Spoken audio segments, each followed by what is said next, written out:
ke-27. Yang menang, kita bersama.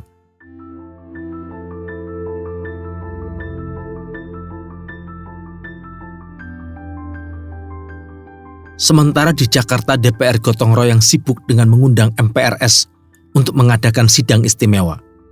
Di daerah Pegunungan Kendeng, di Desa Ngigil, perbatasan Kabupaten Ngawi dengan Blora, Jawa Tengah, muncul percobaan kembalinya PKI dengan berpusat pada seseorang yang menamakan dirinya Mbah Suro. Tetapi gerakan yang bermaksud mengacau sidang MPRS itu bisa cepat kita tumpas. Sebelum saya berangkat ke gedung MPRS pun, saya sudah siap dengan pegangan hidup saya. 3 ojo itu. Ojo kagetan, ojo gumunan, ojo dumeh. Saya pun sudah memohon petunjuk darinya. Maka saya beranggapan, kejadian di sidang MPRS itu biasa-biasa saja. Ada kesenangan atau bukan kesenangan, kita harus bersahaja saja. Tidak perlu kaget, tidak perlu terkejut. Tetapi juga ojo dumeh, dipilih. Jangan mentang-mentang karena terpilih. Jadi pejabat presiden, kemudian terus berlebih-lebihan.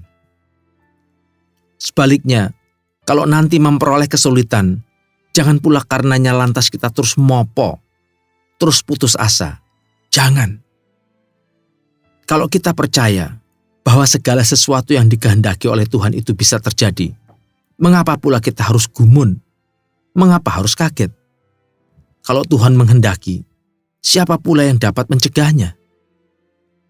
Ya, kalau kita mendapat kesenangan, itu rahmat dari Tuhan dan sepantasnya kita mengucapkan Alhamdulillah. Tidak perlu kita bersikap berlebih-lebihan dan terus berpesta-pesta. Kalau saya mangkel terhadap seseorang, terhadap sesuatu, maka saya cepat berpegang kepada petunjuk, sabar, sabar. Sewaktu saya masih muda, jauh lebih muda dari sekarang, dan gregetan terhadap anak saya yang bersalah, saya hanya dalam hati bergetem-getem, atau jengkel yang tidak diperlihatkan. Ya, kalau terlalu sekali nakalnya anak itu, maka dalam hati saya berkata, kurang ajar. Ya, dalam hati saja.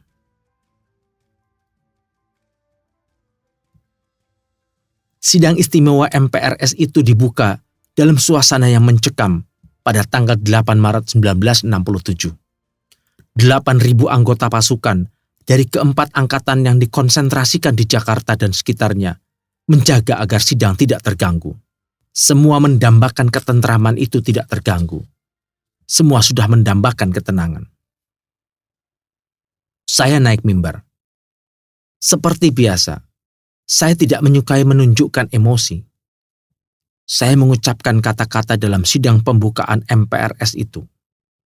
Saya berusaha keras menghindarkan konflik. Dengan tenang saya uraikan dengan panjang lebar fakta-fakta tentang kehadiran Presiden Soekarno di Pangkalan Halim pada tanggal 1 Oktober 1965.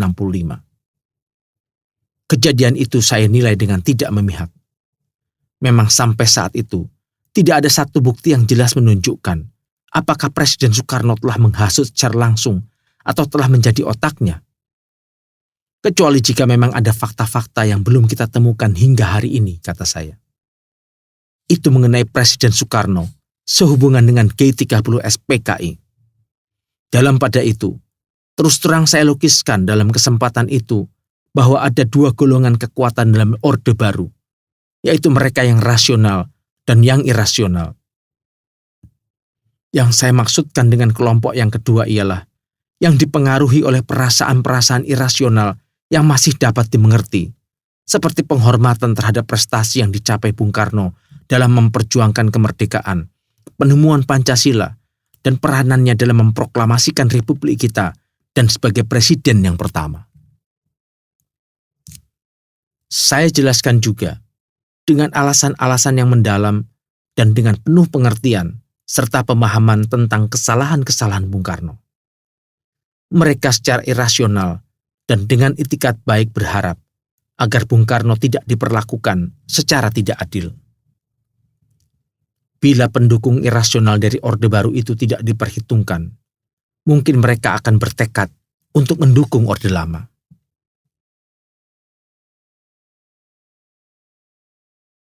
Secara terus terang juga saya katakan di depan sidang MPRS itu, bahwa anggota-anggota dari kelompok irasional ini ada di dalam angkatan bersenjata. Ya, saya harus mengemukakan data-data yang sebenarnya di depan sidang wakil-wakil rakyat itu. Saya mesti menyelamatkan kesatuan Republik kita ini dan menjaga tidak timbulnya perpecahan yang tidak kita inginkan. Melalui perdebatan sengit beberapa hari lamanya, akhirnya kesepakatan didapat dalam sidang istimewa MPRS itu. Perumusannya menyebutkan bahwa Presiden Soekarno belum dapat melaksanakan pertanggungjawaban konstitusionalnya dan bahwa Presiden Soekarno belum berhasil melaksanakan amanat dan keputusan-keputusan MPRS. Karena itu, MPRS melarang Presiden Soekarno mengambil bagian dalam kegiatan-kegiatan politik sampai pemilihan umum dan untuk memberlakukan keputusan ini mencabut mandat MPRS dari Presiden Soekarno serta semua kekuasaan pemerintah sebagaimana diatur oleh Undang-Undang Dasar 45.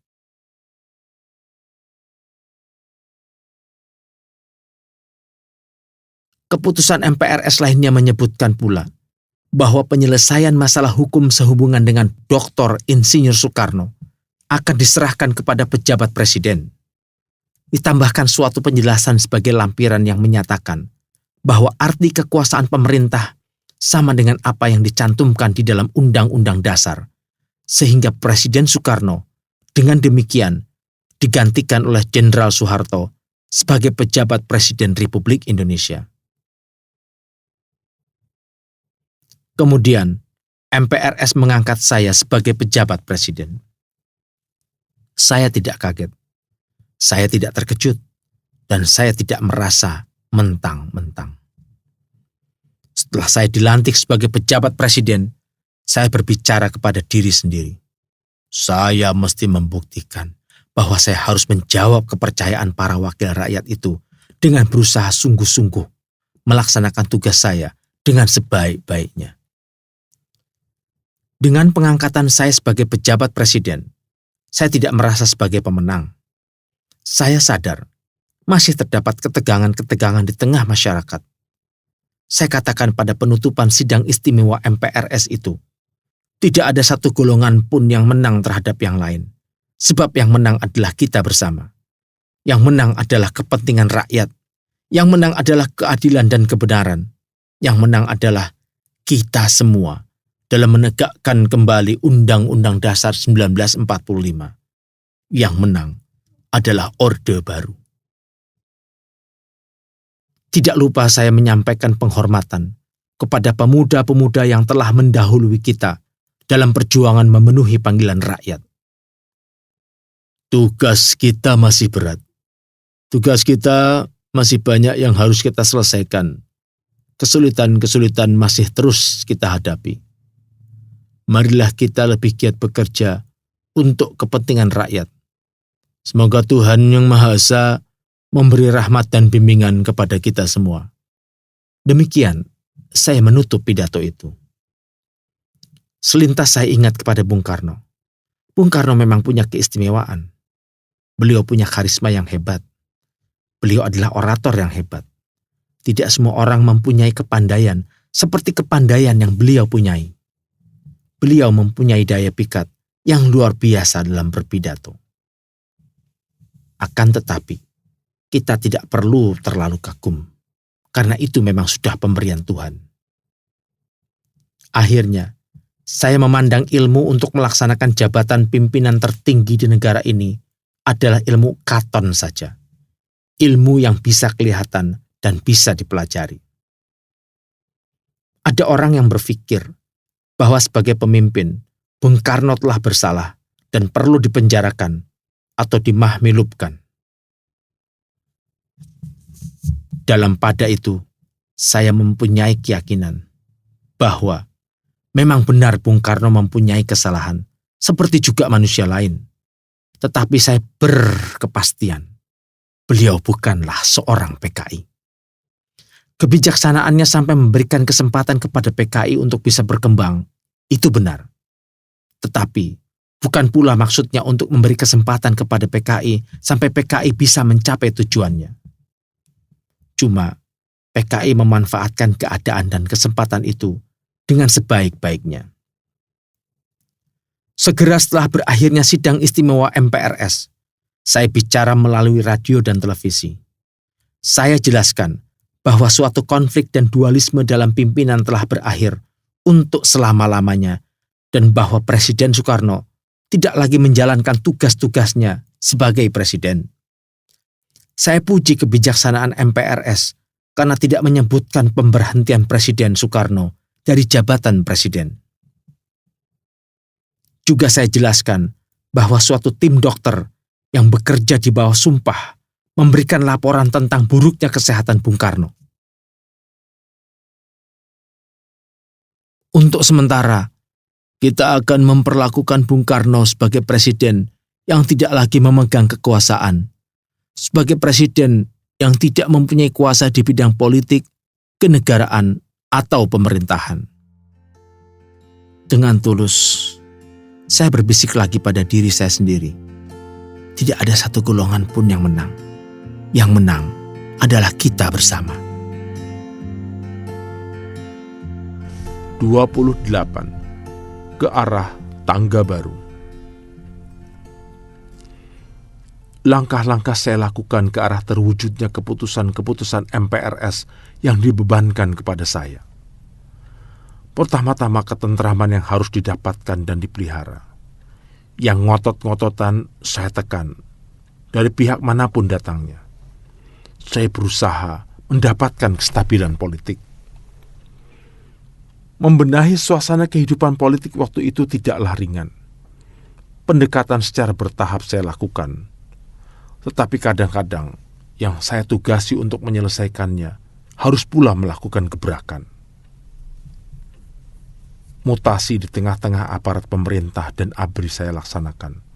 Hal yang biasa, tetapi waktu itu kadang-kadang memang mesti saya lakukan demi tercapainya keputusan-keputusan MPRS yang saya emban. Sesudah kita berhasil menumpas G30 SPKI, berbagai golongan dalam masyarakat sudah menyampaikan tuntutan supaya Pancasila dan Undang-Undang Dasar 45 dilaksanakan secara murni dan konsekuen. Masyarakat secara keseluruhan, baik partai-partai politik maupun golongan-golongan sosial di luar partai politik, begitu juga pemerintah, sudah bersepakat untuk melaksanakannya. Kesepakatan itulah yang kemudian kita sebut dengan konsensus nasional. Saya sempat bicara dengan wakil-wakil 9 partai politik di gedung DPR yang lama, membicarakan pengkhianatan yang dilakukan oleh PKI dan usaha-usaha menyelamatkan Pancasila sebagai dasar negara. Ini adalah salah satu usaha pertama ke arah menemukan konsensus nasional itu.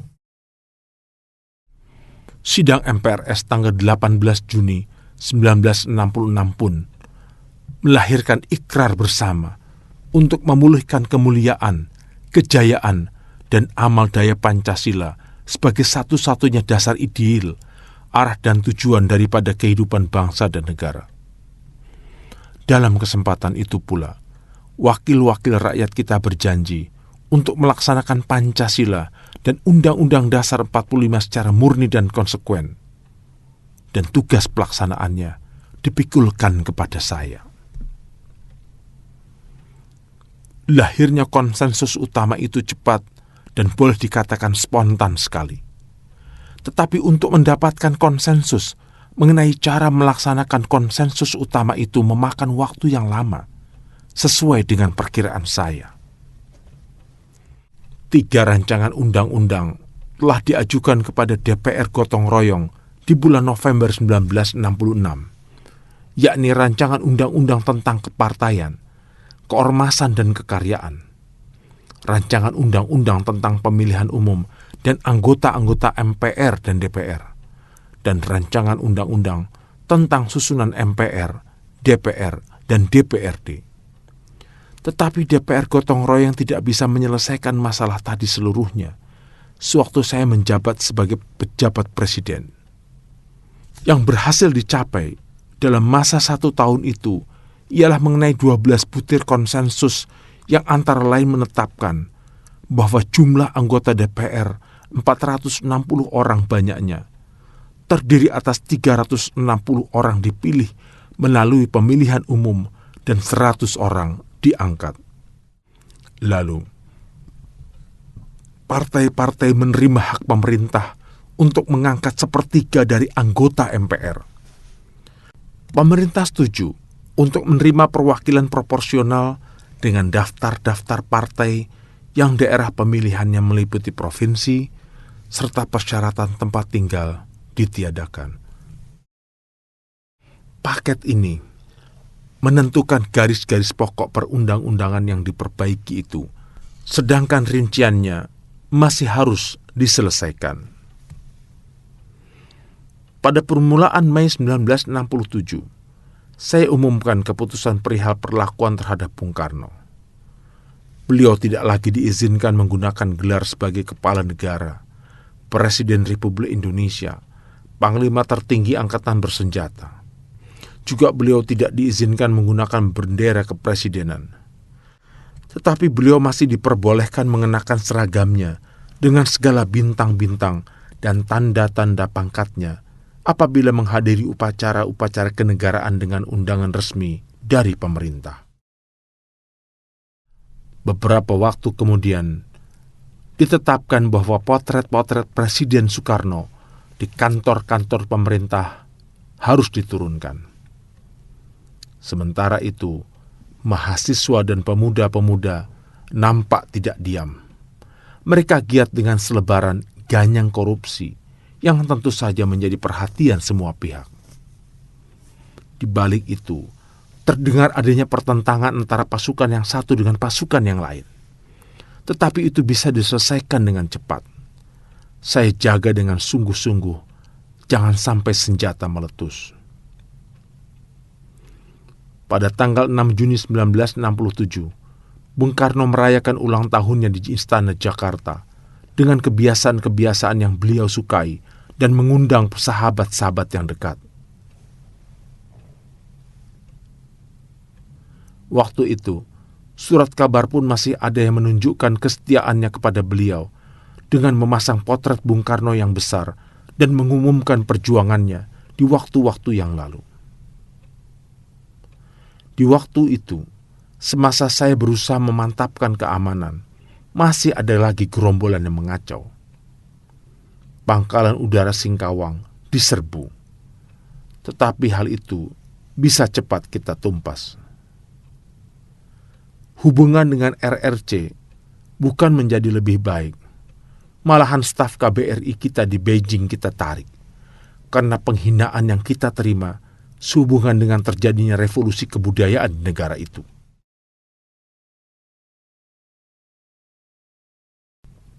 Sementara itu, di bulan Juli, para panglima dari keempat Kodam se-Jawa bersama-sama dengan Panglima Kostrad dan RPKAD menandatangani suatu pernyataan bersama di Yogyakarta. Sumpah Yogya itu mendesak supaya diambil tindakan terhadap siapapun atau golongan manapun yang menyelewengkan Pancasila dan Undang-Undang Dasar 1945. Ini yang menjadi pegangan mereka dalam usaha menenteramkan suasana politik di daerah kekuasaan mereka masing-masing dan juga di tempat-tempat lainnya. Saya tidak ikut serta menandatangani sumpah Yogya itu, tetapi tentu saja saya memakluminya. Tetapi goncangan politik masih terjadi.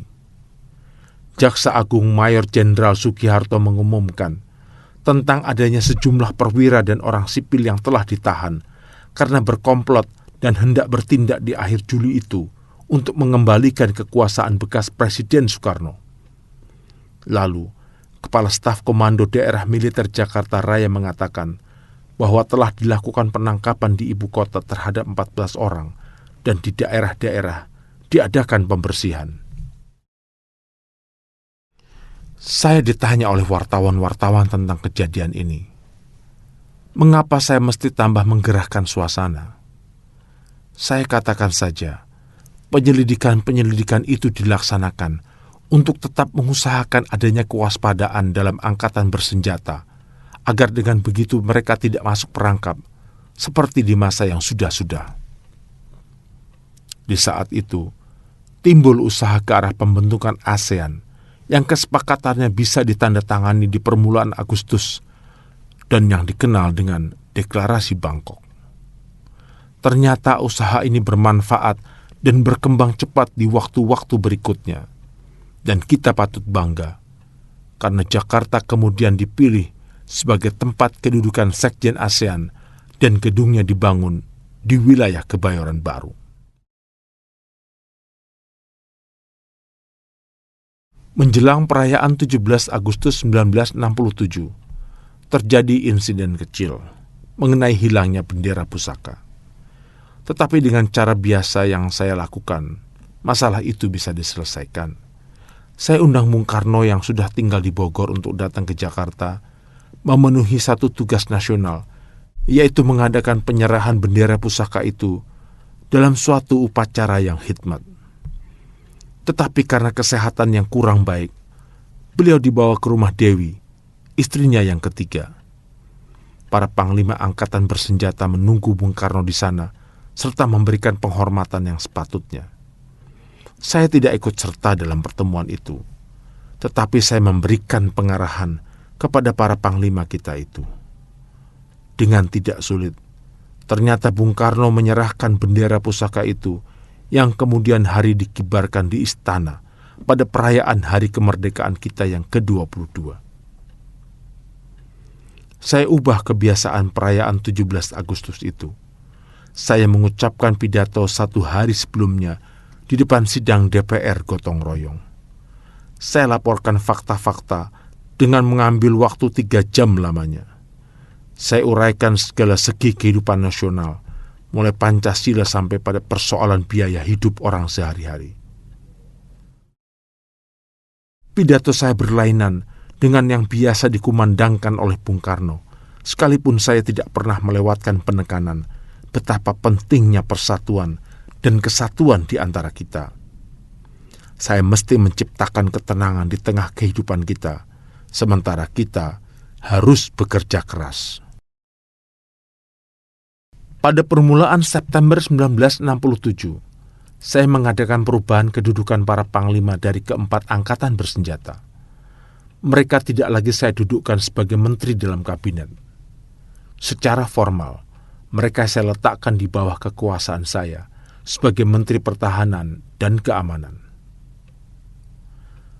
Begitupun di hari-hari berikutnya terjadi mutasi, dan mereka yang sudah sampai waktunya untuk pensiun diberhentikan dengan hak pensiun.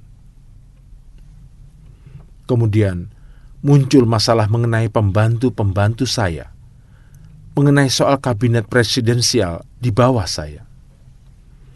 Sesuai dengan konstitusi, dengan Undang-Undang Dasar 45, Presiden sebagai mandataris MPR berkewajiban melaksanakan garis-garis besar haluan negara yang ditetapkan oleh Majelis Permusyawaratan Rakyat atau MPR. Untuk melaksanakan tugasnya, Presiden diberi wewenang hak prerogatif untuk menunjuk pembantu-pembantunya. Pembantu-pembantu itu dalam melaksanakan tugasnya tidak bertanggung jawab kepada MPR, melainkan kepada Presiden. Dan Presiden bertanggung jawab kepada MPR.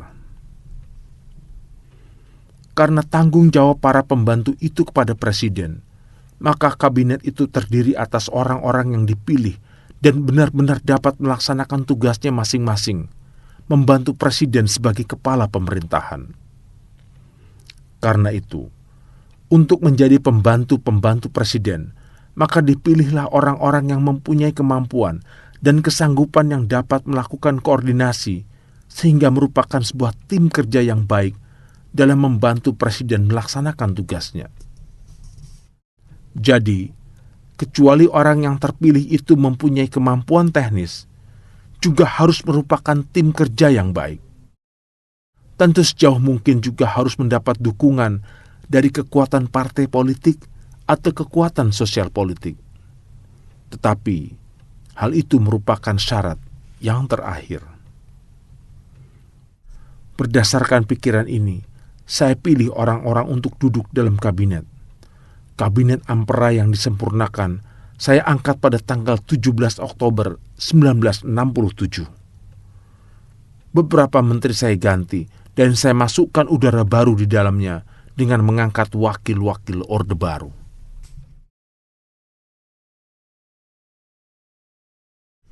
Sementara itu, saya sudah mengetahui bahwa tidak mungkin kita mengadakan pemilihan umum seperti yang dicanangkan oleh MPRS, yakni pada tanggal 5 Juli 1968. Dalam tahun 1967 ini, belum tercapai kesepakatan mengenai undang-undang pemilu itu. Sekalipun telah berulang kali dilakukan perdebatan dan perundingan di DPR gotong royong dan dalam kabinet, maka kesepakatan pun didapat tentangnya, ialah bahwa pemilu terpaksa diundurkan. Dalam pada itu, semua pun ingat bahwa mandat yang telah saya terima dari MPRS akan berakhir pada tanggal 5 Juli 1968. Saya tidak begitu peduli dengan batas waktu sebagai pejabat presiden. Yang lebih saya perhatikan adalah soal tanggung jawab saya. Saya terus bekerja dengan kesungguhan hati. Memang, saya diminta kerja mati-matian untuk melawan inflasi waktu itu, sambil menghindari resesi ekonomi, membersihkan birokrasi dan korupsi, serta memperbarui struktur parlemen. Itu tidak enteng, tetapi saya tidak putus asa. Dan saya tidak terbiasa berputus asa.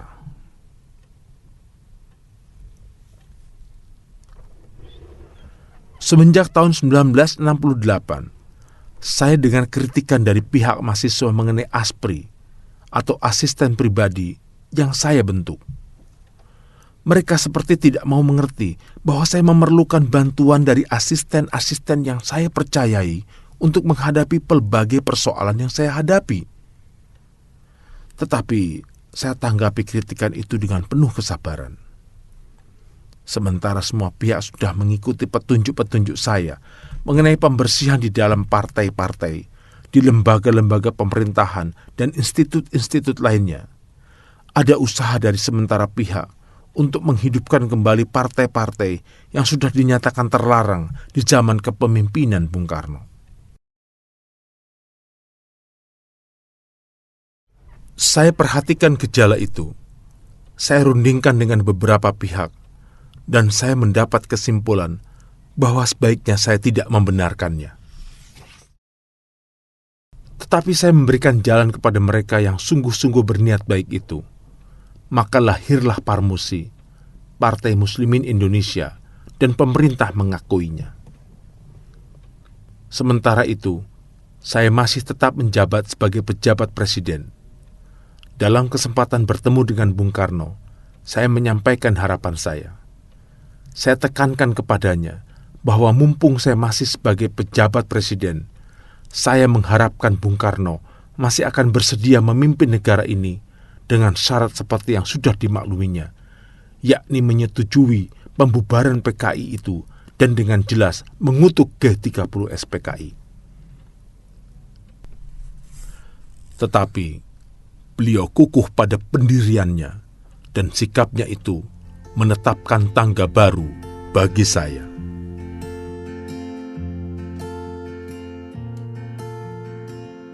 Dengarkan bagian selanjutnya hanya di channel Dengar Buku.